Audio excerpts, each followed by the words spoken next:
शेर भारत माता की। हेलो नरेंद्र मोदी की। आज भारत के प्रधानमंत्री नरेंद्र मोदी की। हरियाणी भारत माता की। जय जयकार मारे हरियाणी हमारे आज के मुख्यमंत्री जी हमारे बीच में पहुंच गए हैं। जोरदार जयकारे से उनका स्वागत करेंगे। नरेंद्र मोदी जिंदाबाद। मरे नरेंद्र मोदी हरियाणी जिंदाबाद। होरी जय जयकार मोदी जी को जय श्री राम। मोदी जी को जय श्री राम। मोदी जी को जय श्री राम। जय श्री राम। मोदी जी को जय श्री राम। जय श्री राम। मोदी जी को जय श्री राम। मोदी जी को जय श्री राम। मोदी जी को जय श्री राम। अब मैं माननीय प्रधानमंत्री जी के स्वागत के लिए आमंत्रित करना चाहूंगी हमारे सोनीपत के जिलाध्यक्ष भाई जसवीर दोदवा जी। वो बुके से उनका स्वागत करेंगे और साथ में हमारे सभी अन्य जिलों से आए हुए जिलाध्यक्ष रहेंगे, जिनसे जिलाध्यक्ष रोहतक के और झज्जर के सभी जिलाध्यक्ष उनके साथ में रहेंगे। पानीपत के हमारे जिलाध्यक्ष जी उनके साथ में रहेंगे।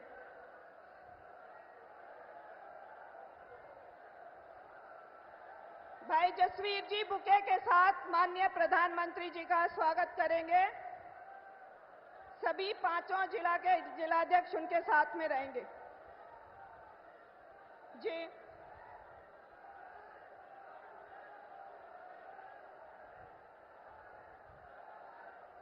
हमारे सारे जिलाध्यक्ष माननीय प्रधानमंत्री जी का स्वागत कर रहे हैं।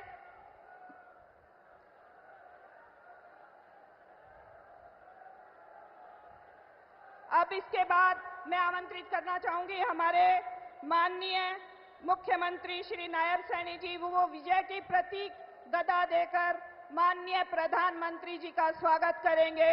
उनको विजय की पताका हाथ में ठहराएंगे। माननीय मुख्यमंत्री जी गदा भेंट कर रहे हैं हमारे माननीय प्रधानमंत्री जी को।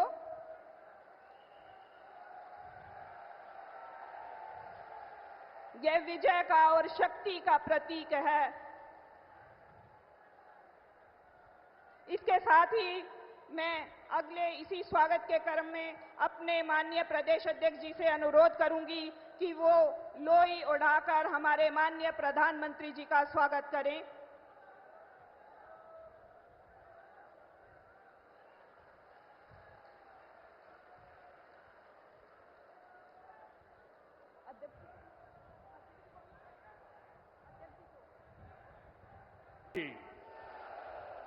भारत माता की।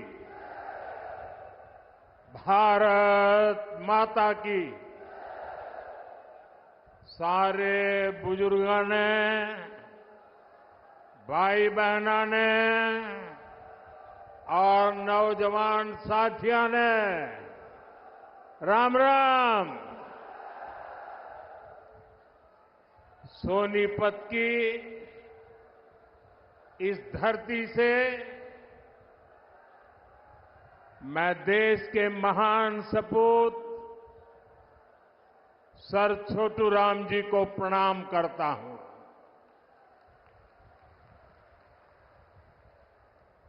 सर छोटू राम जी का जीवन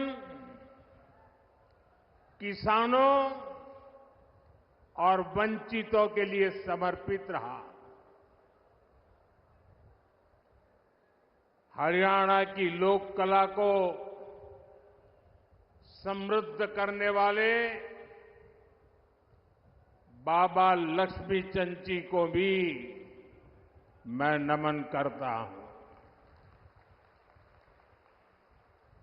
आज 25 सितंबर है। हमारे पथ प्रदर्शक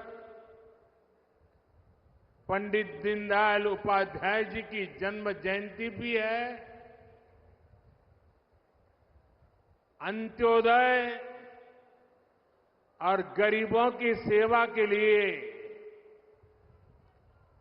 पंडित दीनदयाल उपाध्याय जी ने जो रास्ता दिखाया, वो प्रत्येक भाजपा कार्यकर्ता के लिए संकल्प पथ की तरह है। उनकी प्रेरणा से भाजपा भारत को विकास की नई ऊंचाई पर ले जा रही है, गरीबों का उत्थान कर रही है। मैं श्रद्धेय दीनदयाल जी को श्रद्धापूर्वक नमन करता हूं। साथियों, जैसे जैसे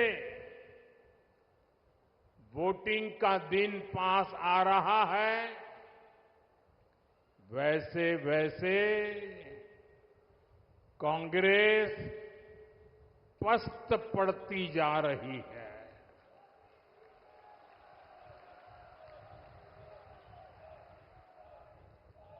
हरियाणा में भाजपा के लिए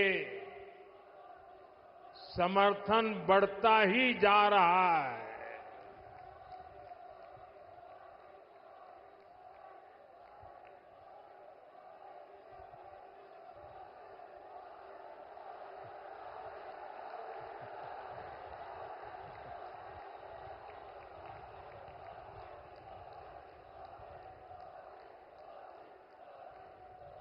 आपका ये प्यार, ये अपनापन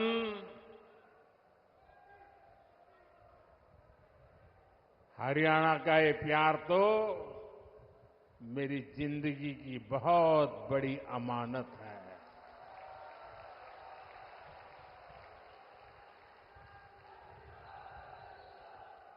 मैं बड़े गर्व के साथ कहता हूं, मैं जो कुछ भी हूं उसमें हरियाणा का भी बहुत बड़ा योगदान है।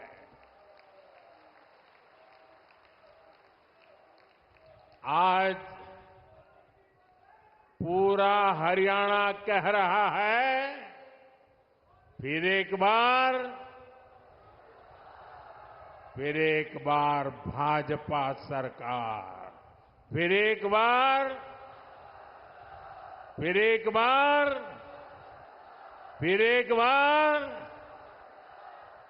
साथियों, आज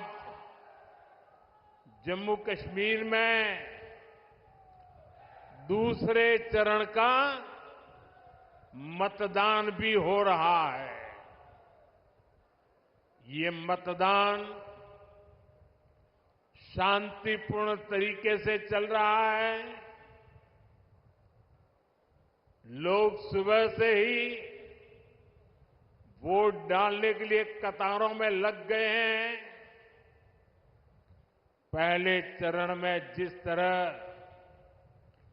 जम्मू कश्मीर में वोटिंग का रिकॉर्ड टूटा, वो भी दुनिया ने देखा है।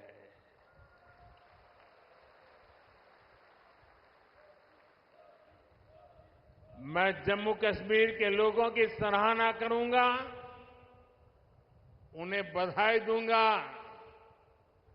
कि वो लोकतंत्र के इस पर्व में उतने उत्साह से हिस्सा ले रहे हैं। साथियों, भाजपा सरकार में हरियाणा आज खेती और उद्योग दोनों मामलों में देश के टॉप राज्यों में अपनी जगह बना रहा है। जब औद्योगिकरण बढ़ता है तो इसका सबसे अधिक फायदा गरीब को, किसान को और दलित को होता है।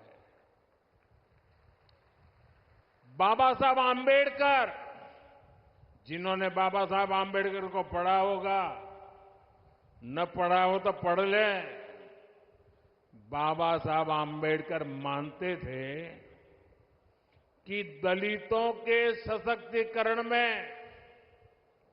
उद्योगों की बड़ी भूमिका होती है। वो देखते थे कि गरीब के पास, दलितों के पास, वंचितों के पास पर्याप्त जमीन नहीं होती। वो जानते थे बहुत से गरीब साथी भूमिहीन होते थे, खेत मजदूरी में अपनी जिंदगी काटते थे। इसलिए बाबा साहब कहते थे कि जब फैक्ट्रियां लगती है तो दलितों, वंचितों को अवसर मिलता है। इसलिए बाबा साहब दलितों से टेक्निकल स्किल सीखने के लिए कहते थे। भाजपा की नीति निर्णयों में, भाजपा के विचारों में आपको बाबा साहब की यही सोच दिखाई देगी। दलित और वंचित समाज को उद्योगों में अवसर देकर ही सच्चा सशक्तिकरण संभव है। साथियों, आज हमारे भारत में एक और चुनौती है जिस पर सिर्फ और सिर्फ भाजपा ही बात करती है। हमारे देश में खेत का साइज भी लगातार कम हो रहा है। जैसे जैसे परिवार बढ़ता है, जमीन के टुकड़े होते हैं, जमीन बढ़ जाती है। धीरे धीरे एक छोटा टुकड़ा बच्चों के नसीब आता है। आबादी बढ़ रही है, लेकिन खेत छोटा हो रहा है। ऐसे में खेती से जुड़े सभी अर्थशास्त्री भी मानते हैं कि गांव में खेती के साथ साथ कमाई के दूसरे जरिए भी होने चाहिए। अकेली खेती पे गुजारा पूरे परिवार के लिए, और इसलिए हर मां बाप चाहता है कि एक बेटा खेती करेगा, दूसरा शहर में जाके काम करेगा। और इसलिए जब उद्योगों का विस्तार होता है तो उससे किसानों का जीवन भी बेहतर होता है। इससे किसान परिवार के बच्चों को भी अच्छी नौकरियां मिलती हैं, अच्छे अवसर मिलते हैं। और इसलिए साथियों, भाजपा खेती को भी बढ़ावा देती है, व्यापार कारोबार को भी बढ़ावा देती है। भाइयों और बहनों, कल रात को ही मैं अमेरिका से लौटा हूं। अमेरिका में मेरी मुलाकात दुनिया के बड़े बड़े नेताओं से, बड़ी बड़ी कंपनियां चलाने वालों से हुई। जिन कंपनियों के सीईओ से मैं मिला, एक एक कंपनी लाखों करोड़ रुपए के कारोबार कम करती है। मैंने उन्हें भारत के नौजवानों के टैलेंट के बारे में बताया। साथियों, पिछले 10 साल में पूरी दुनिया में भारत पर भरोसा बढ़ा है। और मैं हरियाणा के लोगों को एक बात तो जरूर बताऊंगा। कल जब मैं न्यूयॉर्क गया परसों, तो वहां स्वागत के लिए बहुत बड़ी मात्रा में भारतीय समुदाय था। लेकिन सबसे बड़ी बात वो थी कि वहां पर पूरा हरियाणा खड़ा कर दिया गया था। अमेरिका में पली बड़ी हमारी हरियाणा की बेटी और उसके साथ और 5-7 बहनें, हरियाणा के हमारे साथी, उन्होंने हरियाणा का जो अभी नृत्य आप यहां देख रहे थे ना, वैसा नृत्य न्यूयॉर्क में करके स्वागत कर रहे थे। यानी हरियाणा खड़ा कर दिया था उन्होंने। साथियों,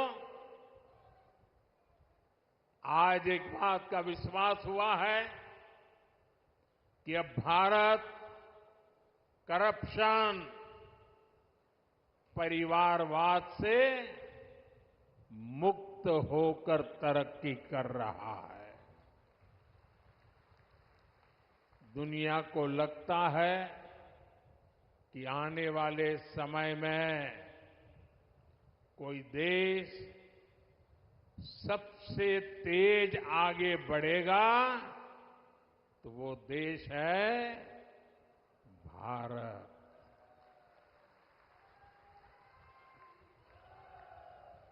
बेटे, आप बहुत बढ़िया चित्र बना के लाए हो, लेकिन ऐसे खड़े रहोगे तो थक जाओगे। आप मेरे लिए लाए हैं। चलिए, मैं मेरे एसपी जी को कहता हूं, वो आपसे वो फोटो ले लेंगे। पीछे अपना नाम पता लिख लेना, मैं आपको चिट्ठी लिखूंगा। अपना नाम पता पीछे लिख देना।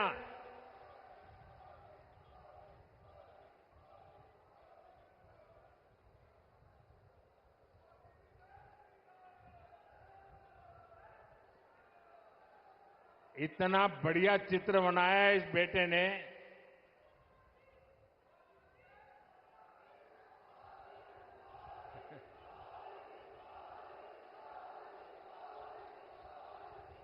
साथियों, आज दुनिया की बड़ी बड़ी कंपनियां भारत में निवेश के लिए, यहां अपनी फैक्ट्रियां लगाने के लिए आतुर है।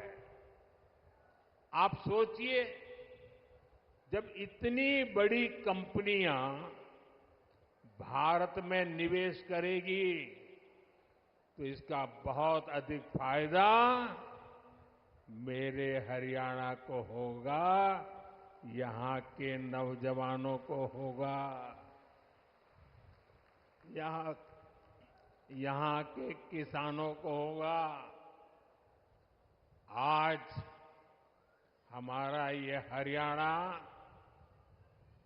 गुरुग्राम, फरीदाबाद से लेकर सोनीपत, पानीपत तक दुनिया की बड़ी बड़ी कंपनियों का सेंटर बन रहा है।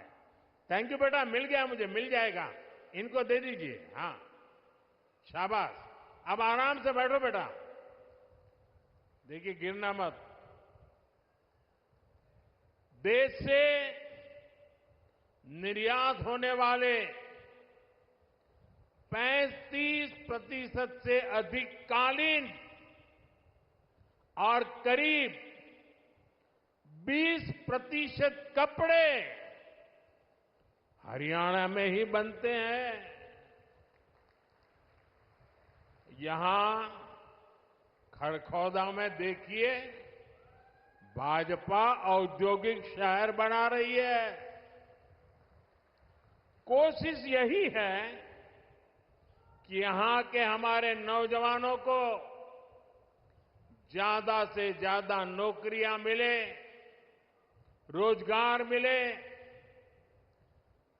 हरियाणा भाजपा ने घोषणा की है कि ऐसे अनेक औद्योगिक शहर राज्य के अलग अलग हिस्सों में बनाए जाएंगे।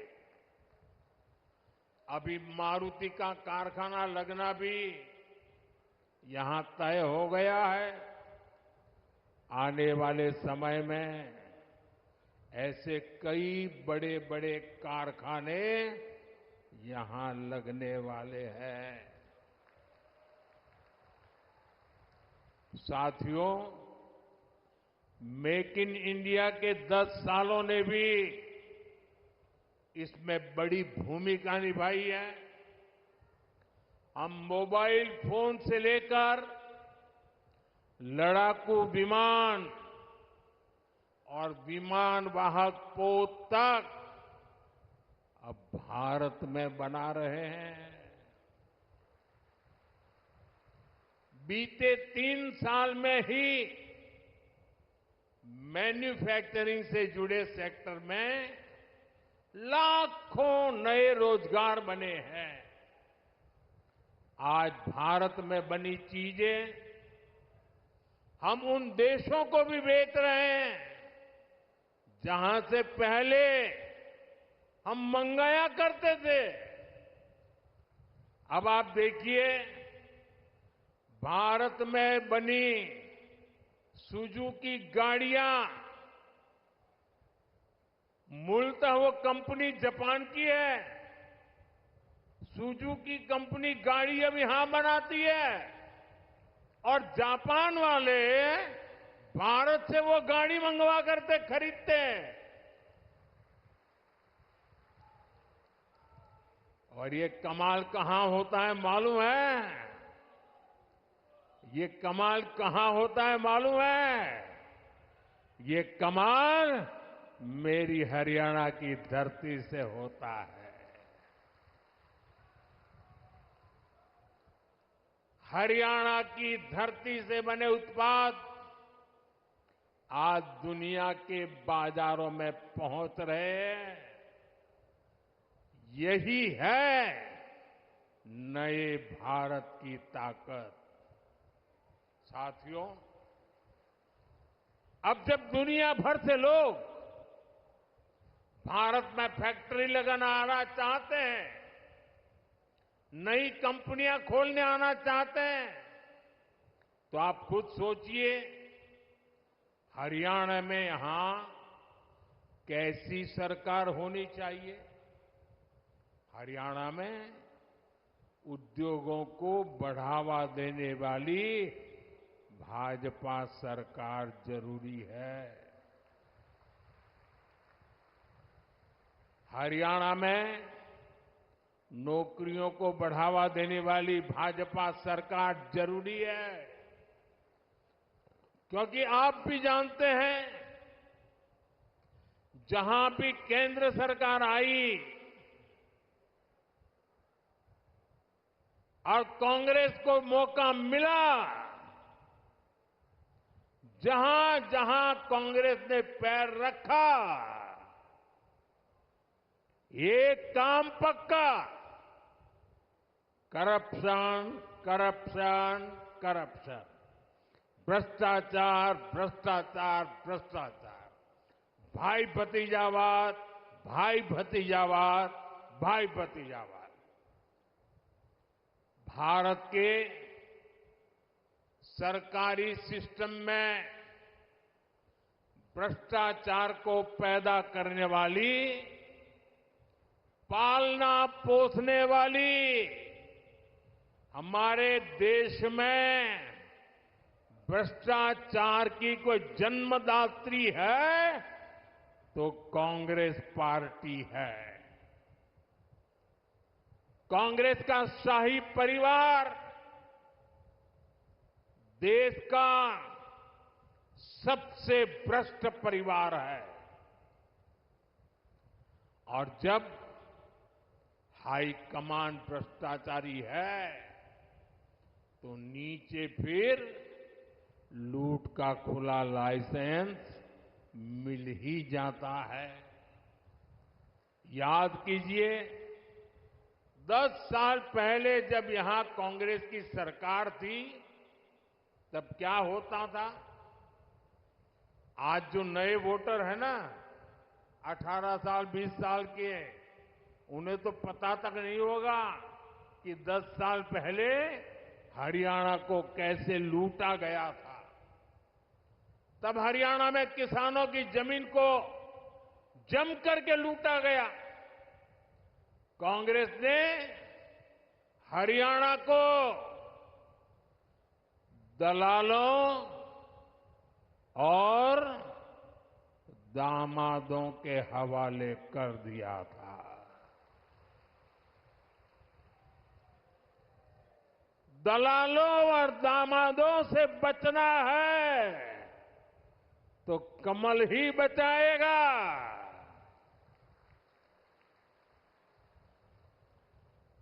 किस किस कांग्रेस नेता पर आरोप लगे हैं, ये आप अच्छे से जानते हैं। हरियाणा में एक भी नौकरी ऐसी नहीं थी, ये 10 साल पहले की कथा है, एक भी नौकरी ऐसी नहीं थी जिसमें खर्ची और पर्ची न चलती हो। सरकारी ठेकों में जमकर भ्रष्टाचार होता था। हरियाणा को लूट कर खाने वाली। तो हमारी वीडियो पसंद आई हो तो लाइक कमेंट व शेयर करें और ऐसी ही वीडियोस को देखने के लिए आप हमारे YouTube चैनल BBN भव्य वसुंधरा न्यूज को सब्सक्राइब कर बेल आइकन को प्रेस करें।